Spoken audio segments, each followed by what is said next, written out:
ঘুম থেকে জাগ্রত হয়ে অজু ছাড়াই এই দোয়াটি পড়ুন। আল্লাহর কাছে হাত তুলে যা মুখ দিয়ে বলবেন আল্লাহ তাআলা তাই কবুল করবেন।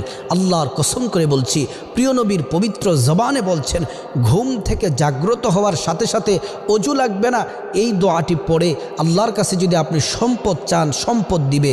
আল্লাহ তাআলার কাছে যদি সম্মান চান, ক্ষমতা চান, সব দিবে। যা বলবেন আল্লাহ তাআলা তাই কবুল করবেন। দোয়াটি আমি বলছি, দোয়াটি হলো লা ইলাহা ইল্লাল্লাহু ওয়াহদাহু লা শারীকা লাহু লাহুল মুলকু ওয়া লাহুল হামদ ওয়া হুয়া আলা কুল্লি শাইইন কাদির সুবহানাল্লাহি ওয়াল হামদুলিল্লাহি ওয়া লা ইলাহা ইল্লাল্লাহু আল্লাহু আকবার ওয়া লা হাওলা ওয়া লা কুওয়াতা ইল্লা বিল্লাহিল আলিয়্যিল আযীম রব্বিগফিরলি।